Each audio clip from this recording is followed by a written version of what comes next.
Live from Washington, D.C., this is Balance of Power with Joe Mathieu. Lisa Cook says she will uphold independence as long as she is at the Fed. Welcome to the Wednesday edition as Cook issues a statement following arguments before the Supreme Court this morning over the president's attempted firing of Cook.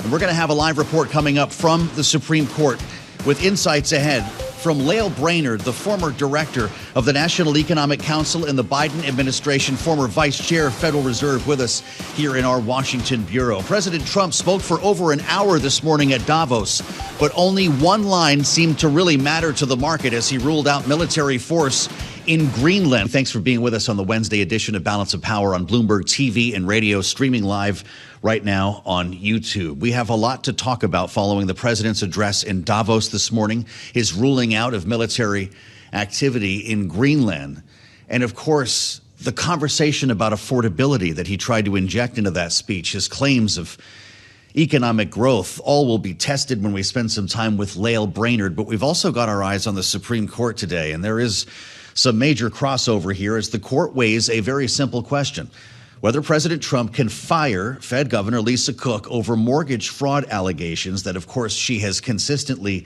denied. We heard the president's side of this case, speaking for the administration, Solicitor General John Sauer, in arguments just a couple of hours ago. Listen. We would contend there's judicial review kind of at the outer perimeters of cause, whether that something goes to conduct, fitness, ability, or competence at all. But once you're within that, and we clearly are here, then there would be deference to the president. The statutory language, cause without further qualification, is itself, in its plain language, a broad, conferral of authority on the president himself. Remembering that the Federal Reserve has been qualified as a different entity than every other federal agency in the court's declaration last May, describing it as a uniquely structured quasi-private entity that follows in the distinct historical tradition of the first and second banks of the United States. As we try to get closer to the center of this case, we bring in Tyler Kendall, Bloomberg Washington correspondent, has spent the day at the courthouse listening to arguments. Tyler, the headline that we're running here on the terminal is that justices are skeptical of the White House's case. What are you hearing?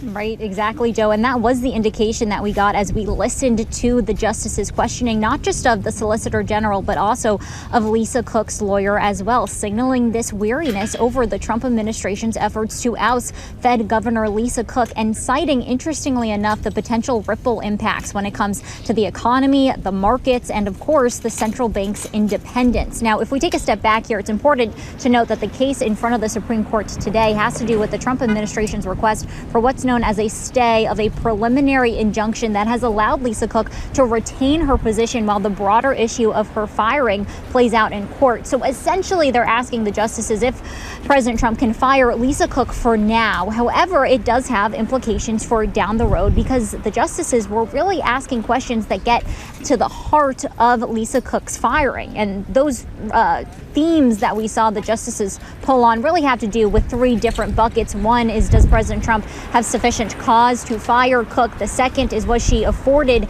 due process? And the third are these potential impacts down the road when it comes to the economy and the central bank's independence. And it was interesting because we did hear from one of those justices appointed by President Trump, Brett Kavanaugh, who in particular honed in on that last bucket about what those impacts could be, saying that he is thinking about the, quote, real world downstream effects and any precedent that this could set, not just for the future of the Trump administration, but any administration down the line. So, Joe, well, it seemed that we were getting this sort of consensus for how the justices were feeling. There was less of a consensus about what they're going to do next. We could see them issue perhaps a narrow ruling citing concerns that Lisa Cook didn't have enough time to address these allegations of mortgage fraud against her. We could see a broader ruling where they define what cause means, what that legal standard actually should be defined as, since it's not explicitly known in the law.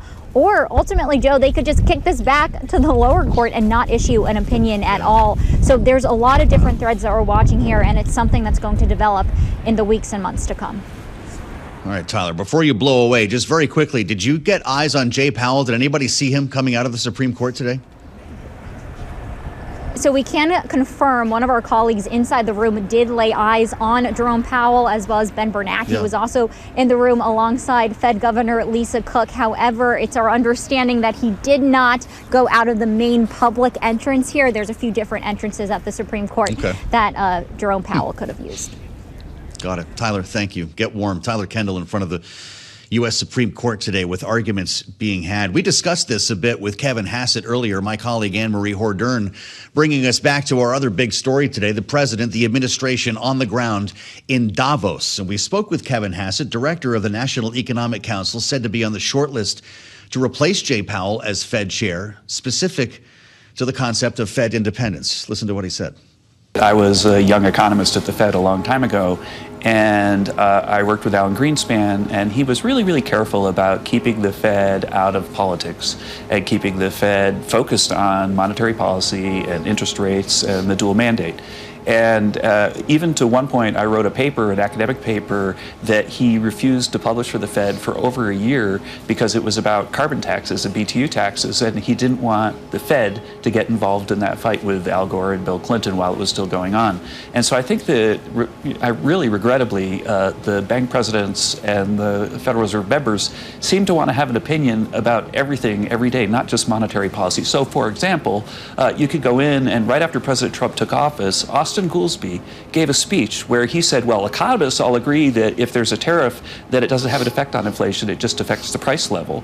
But he said, here's why you shouldn't think about it that way.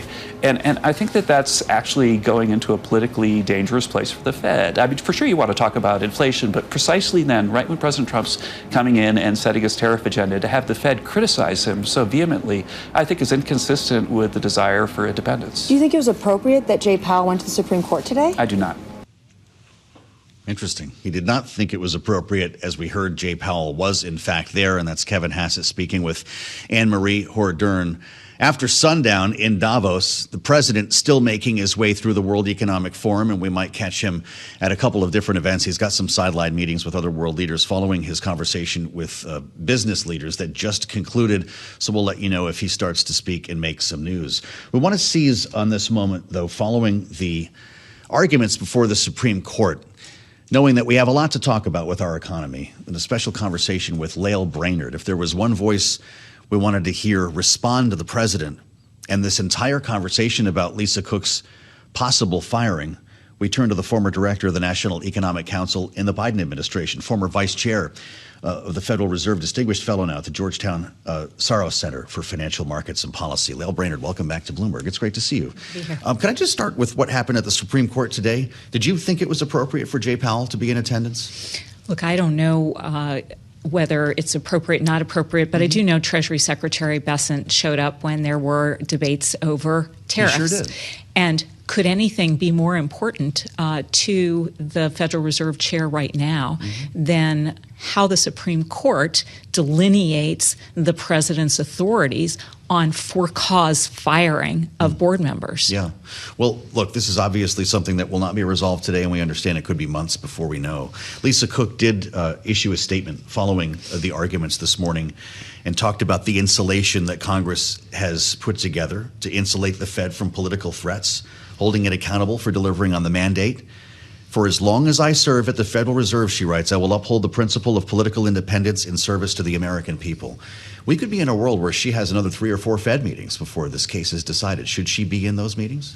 Well, look, I think what Justice Kavanaugh got to in his questioning, which is if a governor can be fired without any hearing, without any due process, without any real establishment of for cause, it really fundamentally means that the American economy can be in for higher inflation, less credibility on the part of the central bank, because that is what central bank independence is so important for. So I do think this issue about making sure that the president's ability to fire for cause is carefully delineated, because otherwise we will lose that fundamental bedrock of the American economic dynamism. I want to get your take on the state of the economy, but as long as we're talking about this, you have the case involving Lisa Cook, and you now have a criminal investigation into Chairman Jay Powell. What is it that the president is trying to do in reshaping the Fed, if nothing short of that? Yeah, well, I think really the criminal investigation just seems like a spectacular misstep on his part. If anything, it has really raised concerns. We've heard from financial market leaders. We have now heard from prominent Senate Republicans who sit on the Senate Banking Committee. The move to criminally investigate the chair for some renovations has really, I think, set off alarm bells that could lead to the chair staying in his seat as governor for longer than he might have done otherwise. Right. Isn't that something? We had Tom Tillis on the program last week under no uncertain terms. Says he will not consider a replacement until this is resolved. As we spend time with Lael Brainard, I want to go through some of the notes that I took during the president's address today before this crowd in Davos that I think we can agree knows a lot about the data. They probably have a couple Bloomberg terminals in that room. These are business leaders. These are world leaders who were listening to the president. Inflation has been defeated. Is that true? Well, I think we know that inflation is still hovering close to 3%. We'll get the PCE inflation later, but inflation has not been defeated. Inflation close to 3% is not close to the Fed's target. There's more work to be done there. The bold claim. Virtually no inflation, he says, and extraordinarily high economic growth. Over the past 3 months, he says core inflation has been 1.6%. He's projecting economic growth in the fourth quarter of almost 5.5%. Will that happen? Seems very implausible. Don't forget, we had the shutdown in the fourth quarter, and that's likely to depress growth in the fourth quarter. Of course, we'll see a bounce back from that in the first quarter. He's right that we've had several quarters of very strong growth. That has been entirely propelled by the private sector AI boom. But if you look at jobs, it's been entirely jobless growth. So the rate of job creation has really plummeted during this time. And of course, with inflation still high, that's why you see consumer sentiment that's still very glum. The president said people are doing very well. They're very happy with me. We've lifted more than 1.2 million people off of food stamps. How do you interpret those lines? So, look, I think the polling, similar to the consumer sentiment data, suggests that actually there has been a precipitous decline in sentiment about the economy. And what we've seen in some recent elections is that a lot of Americans want the president to deliver on his promise to bring down prices on day one. Instead, prices have gone up a lot, and people are very concerned about affordability.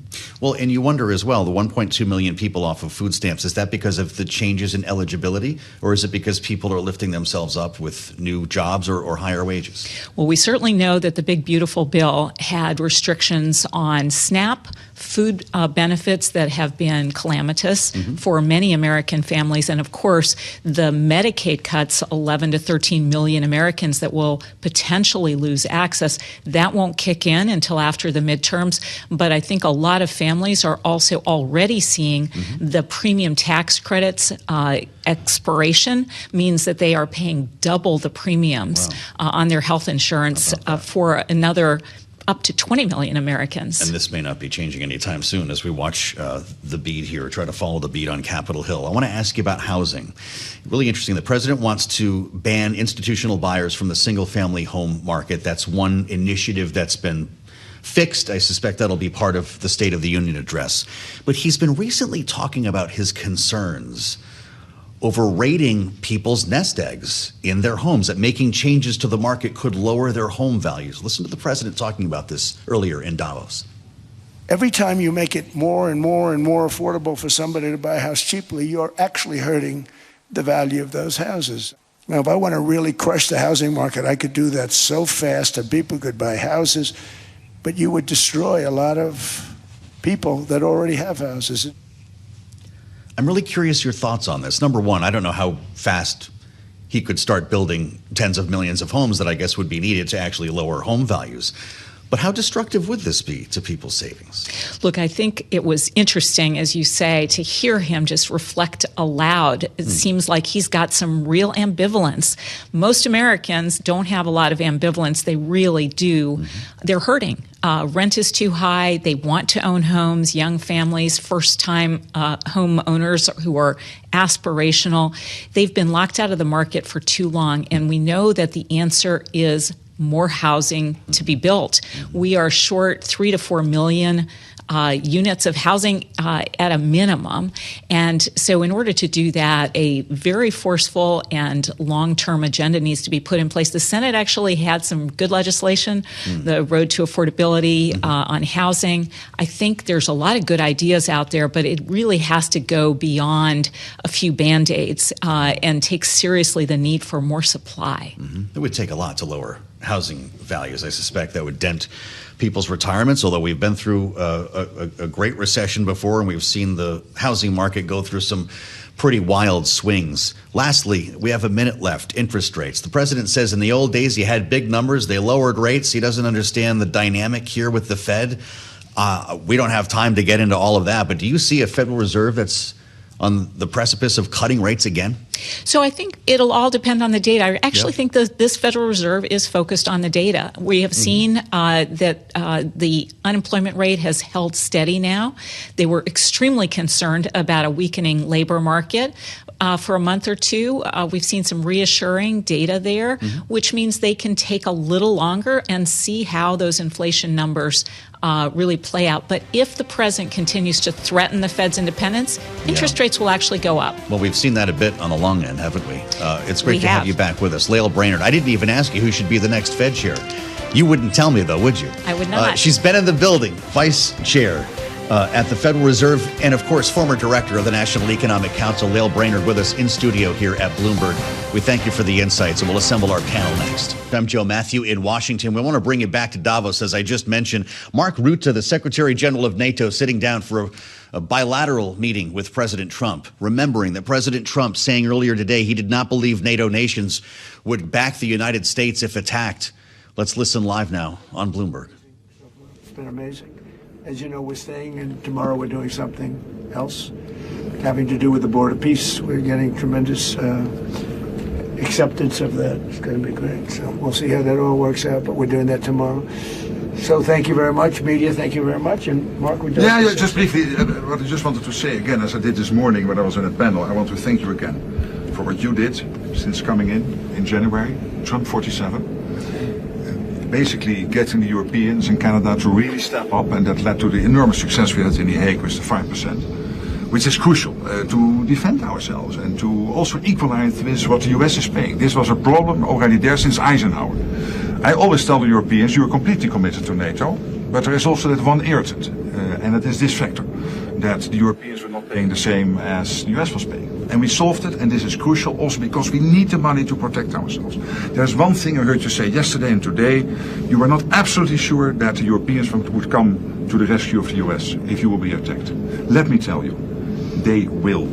And they did in Afghanistan, as you know, for every American who paid the ultimate, for every 2 Americans who paid the ultimate price, there was 1 soldier from another NATO country who did not come back to his family. From the Netherlands, from Denmark, particularly, from other countries. So you can be assured, absolutely, if ever the US will be under attack, your allies will be with you. Absolutely, there's an absolute guarantee. I really want to tell you this because it is important. It pains me if you think it is not. And under your leadership, this alliance is stronger than ever. Well, thank you very much. It's a great compliment. Any questions? Mr. President, the Danish foreign minister rejected your call to negotiate on Greenland. What will I didn't call him.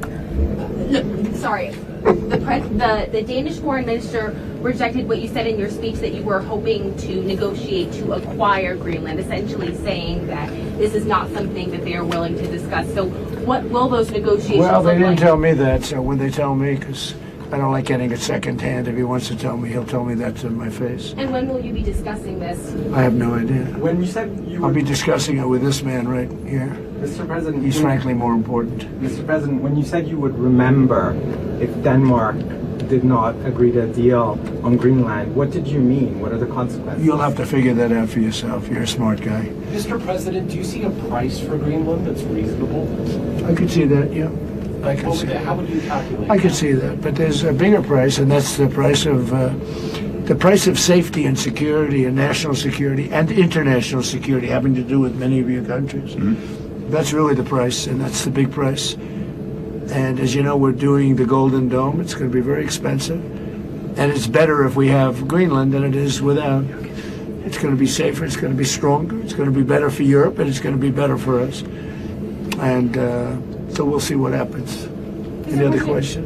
Is it reassuring to hear the NATO Secretary General say NATO will defend the United States if it comes under attack? Well, I hope that that's true.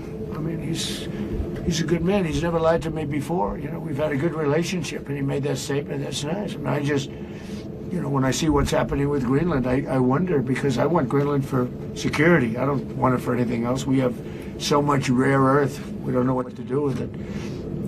We don't need it for anything else. And in terms of Greenland, you know, you have to go 25 feet down through ice to get it. It's not something that a lot of people are going to do or want to do. No, this is security we're talking about. And I can say one thing about Mark. He wants security, and he wants security for all of us. I think it's, you know, we're a member of NATO. He wants security for NATO and beyond. So when he says that, Steve, I think it's, you know, it's very nice. Okay? Thank you very much, everybody. Thank you, Press. Thank you, Press. Thank you. Thank you, Press. Thank you, Press. Let's go. Let's go start moving. Thank you, Press. All right. A live conversation there with President Trump and the Secretary General of NATO, Mark Rutte, who said, "You can be assured absolutely," this is Rutte speaking, "if ever the U.S. was under attack, your allies will be with you." He added, "It pains me if you think that's not so." Following the president's remarks earlier at the World Economic Forum, in which he said flat out he does not believe that our NATO allies would be there to help support the United States if attacked, if there was in fact an Article 5 violation, knowing that the only time there ever has been one was on behalf of the United States following 9/11. And of course, Denmark did send troops who died in Afghanistan. Let's assemble our political panel to get their take on the comments from the president so far today in Davos, and we're not done yet. Bloomberg Politics contributors Jeanne, Zaino, and Rick Davis are with us. Jeanne is Democracy Visiting Fellow at Harvard Kennedy School's Ash Center. Rick, our Republican strategist and partner at Stonecourt Capital. Jeanne, the president, after the Secretary General of NATO just made that pronouncement, seemed to think it was kind of a personal. He said, "Thank you for the compliment." He does not believe that other nations, based on the pushback over Greenland, would be there to protect us. Do you think he takes Rutte at his word? I don't think he believes that. And you know, quite frankly, I think we're seeing a rupture in NATO. I mean, you look at the comments, and that's what I think's been so remarkable at Davos. You look at people like Mark Carney, you look at people like the UK finance minister, you look at others. They are starting to say that they don't think they can trust the US to be there for them. So I'm not so sure that Donald Trump is wrong when he says they may not be there for us. But of course, what he's not saying is that this is of his own doing, because to your point, they have been there for us for the last 80 years. And I think, you know, Mark Rutte is standing a little bit on his own there, still harboring the idea that if he hugs close to Donald Trump, he will get something out of it. And I'm not so sure many of our NATO and European allies feel that way anymore. He did spend a lot of time thanking President Trump for preserving funding for NATO. Rick, what's going through your mind after you just heard this conversation? The U.S. has never doubted NATO allies in responding to an Article 5, has it? No, and I don't think it will in the future. The debate isn't about the ability for NATO to continue to protect one another's interests. As you've pointed out, it rarely comes into effect, but when it does, there's not a question. And the NATO countries respond in kind. And certainly Donald Trump has not said anything that would actually give cause for the NATO countries to not think that the U.S. wouldn't be there, too. And I think you got to divorce some of this with just sort of the typical Trump grandstanding, trying to leverage Europe into a place where it hasn't wanted to be. Europe was not investing in their lethality. And now it's a much more lethal enterprise in NATO than it has ever been. And Trump spent a good part of his first term, you want to call it lobbying Europe, more like lobbing bombs at Europe. But and obviously he's been committed to doing that again in this last year. So it's how he gains leverage over these leaders is to be able to throw these insults. I'm not saying it's the right thing to do, but it's definitely a tactic. And I don't think you want to look too far past that tactic to see that things are actually improved in NATO since 2016.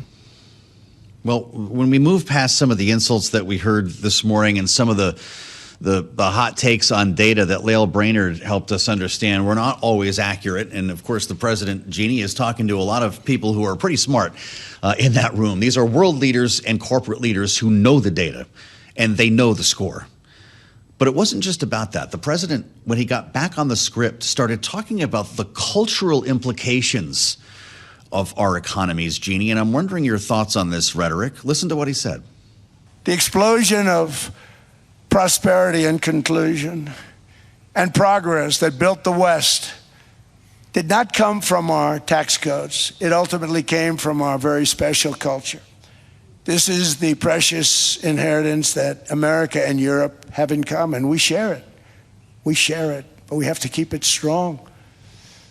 We have to become stronger, more successful, and more prosperous than ever. We have to defend that culture and rediscover the spirit that lifted the West from the depths of the Dark Ages to the pinnacle of human achievement. This followed a pretty long rant insulting Somalia, which he said was not a real country, and talked about the impact of Somali migrants in the United States. When you consider that language, we have to defend that culture. Jeanne, what culture is he talking about? You know, number one, I think he's talking about a culture that is scripted, and he is far less, in my mind, comfortable when he's forced to go back on script, which he was doing at that point. And what strikes me about that is if his real interest is in preserving the West and everything that has made the West what it is since World War II, since the fall of the Berlin Wall, since the end of the Cold War. Why is he doing everything he can to blow those relationships up? If that's his interest, why is he threatening to send American troops into Greenland? Obviously, before this speech, he has backed off from that. Why is he consistently telling our NATO allies that they wouldn't even be countries if it wasn't for the United States, that they have done nothing, that NATO has done nothing for the United States? So, you know, to me, this seems like what his political strategists want him to say, what his speechwriters want him to say, and he'll say it. But you can hear what he really wants to say is what he has said since 2016, that NATO is not serving the United States. We are serving it, and they owe us. That is Donald Trump's message to NATO. And I think for the first time, we are hearing European leaders wake up and say, you know what, we're going to take his rhetoric seriously. We aren't going to keep going and say, oh, he's just joking, or he's just using this crazy rhetoric to move us in a different direction. You see a split there, and you see Carney and others who are saying, I'm going to take him at his word, and we need to defend ourselves and look for allies in China and elsewhere. Rick Davis, how should we interpret the cultural references? Are these the fingerprints of Stephen Miller on the script? Yeah, I think that anytime the word culture comes out of Donald Trump's mouth, especially written in a speech, you can pretty much rest assured that that's coming from, you know, sort of the ideological center of the White House, which is Stephen Miller. And that is a reference to the Judeo-Christian values that are similar between the U.S. and Europe. It is not a modern conceit; it's an ancient conceit, and it's a bit of a dog whistle, you know, in today's domestic politics. So, in so much as they're embedded into this speech, some of these kinds of symbolism and messaging for the domestic U.S. audience, at least the MAGA audience, then you can be rest assured that that's going to make its way through social media by the end of today. Always a great conversation with these two, Rick Davis and Jeanne Zaino. That's why they are Bloomberg Politics contributors. We thank you both, of course, and we'll have a lot more throughout the day on the president's address and the impact on the markets. We'll get an update from Charlie Pellet coming up in just about 5 minutes' time, right here on Balance of Power, only on Bloomberg TV and radio. Thank you for spending part of your Wednesday with us here on Balance of Power. With our eyes on Davos, we're going to have an important conversation coming up in just moments with Tommy Pigott, speaking for the State Department here in Washington on a day where geopolitics is, of course, leading the news, beginning with Greenland. But there's more. So much of the speech this morning in Davos has taken our attention away from the fact that Steve Witkoff and Jared Kushner are going to be getting on an airplane tomorrow, traveling to Russia for talks with President Vladimir Putin on the latest proposals for peace to end the war in Ukraine. Now, of course, there is a lot of crossover here because many of these individuals, including these two, are in Davos. And Steve Witkoff, the president's special envoy, spent some time earlier today speaking with the team on Bloomberg surveillance. Here's part of their conversation. Well, the Ukrainians have said that we're 90% done. And I agree with them. In fact, I think that we've made even more significant improvement over this past weekend. We were meeting with Kirill Butinov, who is, of course, their new vice president, ran military intelligence for them, their head of the parliament, David, and with Rustem Umerov. And we made even more progress during those meetings in Miami this past week. I'll be with them tonight. And I think that, and then I'm going to Moscow with Jared. All of these discussions are... When are you going to Moscow? Jared and I will leave Thursday night and arrive in Moscow late at night and then go over to the UAE afterwards for working groups. So do you think we are close to the final 10% of this deal? Do you think this will get done in the next few weeks? The final 10%, I don't know about the next few weeks, but I know we've made more progress in the last 6 or 7 weeks since Geneva than we've made, according to the Ukrainians now. I'm going to use their, what they say. According to the Ukrainians, more progress than in the last 3 or 4 years. We've seen, though, Russia continue their attacks, especially on critical infrastructure, most recently energy infrastructure, leaving thousands, maybe millions of Ukrainians without power, without heat. Do you think Putin is truly here for a peace deal? Well, first of all, they're in a war, and so they're shooting at each other, and we don't condone that. I mean, we think it's unfortunate. That's why the president and me with Jared at the president's direction, while working so hard for the peace. We hope that'll occur. We think people, you're right, are suffering on both sides. It's cold there, and not to have heat is terrible. And we've got to correct all of these things. But a peace deal corrects it, and the president is focused on that peace deal. It's a very, very important part of his agenda from a foreign policy standpoint. But do you think Putin is there, or is he just dragging negotiations on for the sake of it? I think that they've asked for the meeting. The Russians have invited us to come, and that's a significant statement from them. And Kirill was here yesterday and working on this with us. So I think everybody is embedded in the process and wants to see a peace deal happen. All right, there you have it, directly from the source. Steve Witkoff speaking earlier today with Anne-Marie Hordern on Bloomberg TV and radio. He'll be on his way to Moscow tomorrow, as he mentioned, with Jared Kushner. This is where we start our conversation, but we have a lot more to discuss with Tommy Pigott, the State Department Principal Deputy Spokesperson, joining us now live from Washington. It's great to have you with us on Bloomberg, and I'd like to start with this meeting tomorrow, or at least the meetings that will be had once they arrive tomorrow in Moscow. What do you expect to come from this session?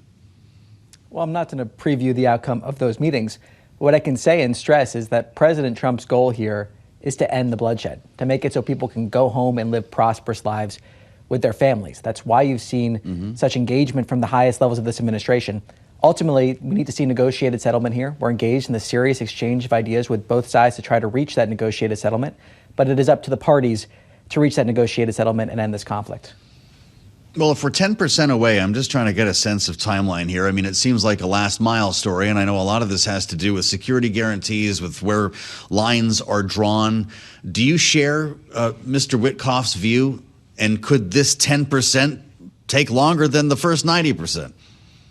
Well, again, I'm not going to predict the future, but we've been involved for a very long time in the serious exchange of ideas with both sides of this conflict to try to see if that negotiated settlement is possible. As Witkoff has just explained, progress has been made in that regard. So we'll see where this goes, but ultimately, this is up to the parties to come together, reach that negotiated settlement, and end this conflict. Sure. Is the administration's stated position that Russia is the aggressor? The administration's stated position is that we want to see this conflict come to an end. That's what the president is doing. That's every single policy he has put into place is trying, regarding this conflict, is to try to bring it to an end, to end this bloodshed. He's commented repeatedly about the number of people that are dying and the fact that he views this war, as to use his word today, stupid that it keeps on going. It should end. So he wants to see this conflict come to an end. He wants people to go home and be with their families. Well, I just ask you that because the president had mentioned as recently as last week that President Zelensky is the impediment to peace at this point. Is that how you view it? Well, again, it's up to both sides of this conflict to come together and accept a negotiated settlement. That's how negotiated settlements work. We need to have both sides come together and agree. And so we're engaged with the serious exchange. The impediment well, I mean, to we're peace. involved in the series of exchange in those ideas. So we're seeing this move forward. Wickoff just expressed how far we have come on this. So we're involved in that serious exchange of ideas and try to reach the negotiated settlement as soon as we can. Okay. So I guess you don't have a stated position on that. I understand. And I just want to move on to Greenland, which is really what brought us here today, Tommy. This is what we thought we would be talking about with you. And I want to just bring everybody back to the president's speech this morning in Davos. We carried it live on Bloomberg. Listen. We never asked for anything, and we never got anything. We probably won't get anything unless I decide to use excessive strength and force, where we would be, frankly, unstoppable. But I won't do that. Okay? Now everyone's saying, oh, good. That's probably the biggest statement I made, because people thought I would use force. I don't have to use force. I don't want to use force. I won't use force. All the United States is asking for is a place called Greenland. They have a choice. You can say yes, and we will be very appreciative, or you can say no, and we will remember. Fascinating moment in that speech. And I'd love to ask you about what he meant by some of that. Tommy, the fact is, though, the president was just talking about this with reporters in Davos. The prime minister of Greenland says there will be no negotiation. So if force is off the table, what's the path here? Well, the president has a variety of options at his disposal. We'll see how these conversations continue. The president's not afraid to have these hard conversations with our security partners. And that's exactly who the appropriate people are to have these conversations with, because it's a security issue. So he's identified a clear, compelling case of why ownership for Greenland is essential to the United States. I'm not going to rule out options for the president, but he has a whole host of options. He's discussed some of them already, and he's looking to make sure that the NATO alliance, Greenlanders, and the United States are all better off. Well, I guess that's what I'm asking you. What are the options? Well, the president has discussed tariffs as an option, for example. He has a whole suite of options available. And ultimately, what the president is focused on is making the case, as he did today, about the importance of the United States owning Greenland. The fact that each NATO partner, the primary responsibility they have is to defend their territory, and how the United States is the only NATO partner that is able to defend Greenland. So he's making that case. We're seeing those conversations happening. He's discussed some of those options already, but he has a whole array of options going forward, and a lot of that will determine about the reaction and conversations that he has. I know he says he's going to be working with the Secretary General of NATO, Mark Rutte. They were together, and I think they're still talking, as a matter of fact. Before cameras just a moment ago, he said he doesn't need to deal with the Prime Minister of Denmark. He will do this through Mark Rutte. So is NATO going to provide the path to figuring this out? And if the U.S. fails to acquire Greenland, will it leave NATO? Will it leave the alliance? Well, ultimately, this is about enhancing the NATO alliance. We've seen a president from the beginning of this administration, even to his previous administration, calling for that 5% increase in NATO defense spending. Ultimately, this is about enhancing the security of Europe, Greenlanders, and the United States.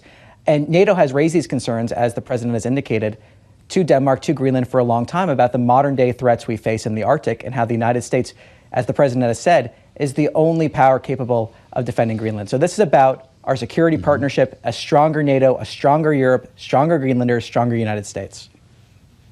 How quickly should Americans expect Greenland to be a U.S. territory? Well, the president's made clear it's a priority. I'm not going to predict the future again here, but it's a clear national security priority, essential in many ways to the security of the United States, from the Golden Dome perspective, to the modern weapons and threats that we're facing, to the encroachment from our adversaries. So it's clearly a priority from the president, and he's moving in that direction. It's definitely a priority. And so what I really want to understand is the difference between the scenario we have now and the one that the president wants to achieve. Because defense positioning, our relationship militarily allows us to do kind of anything we want here when it comes to Greenland, does it not? We could build the Golden Dome using our existing relationship. What would a new one bring? Well, two primary things. First, as I mentioned previously, the primary responsibility of each nation is to defend their territory. That's a primary responsibility they have. The United States is the only NATO partner capable of defending Greenland. So within the NATO structure itself, that leads to that argument. And the second is there are, of course, more capabilities that come from ownership, the ability to operate for a longer period of time. There are clear reasons why, from an operability standpoint, and then also within NATO itself, why the United States owning Greenland is so essential to national security. The only NATO partner that is able to combat the encroachment we're seeing from our adversaries, as well as address the modern weaponry, modern threats the president's discussed. But isn't the U.S. already defending Greenland as a member of NATO? Well, we have the NATO alliance there, but the president's talking about a stronger NATO. And like I mentioned, part of that responsibility, the primary responsibility of each country is to defend their territory. If the United States is the only partner capable of defending Greenland, which is the case, that lends to this argument itself, and that would therefore strengthen the alliance, as the president argued today. But isn't that the essence of NATO? Wouldn't the Article 5 mean that we protect Greenland no matter what? Well, there's certain operability, there's certain capabilities that come with ownership. So that's the second component. The first component, like I said, living up to the components of the NATO Charter regarding primary responsibilities in terms of defending territory. The second being the increased capabilities the United States has that allows for that defense, that makes sure that that can be defended, and can also counter the encroachment of our adversaries on Greenland. There are definitely capabilities and operability that comes from ownership, and the president's made those cases as well. Interesting. In this case, the president said today he does not believe that NATO nations would stand up for the United States in the case of an Article 5 violation. He does know that there's only been one Article 5 violation, and it was to defend the United States, right? Didn't the Danes respond in that case? Well, the president's making an argument about the modern threats that we face, and he's talking about Greenland in terms of the threats from the Arctic.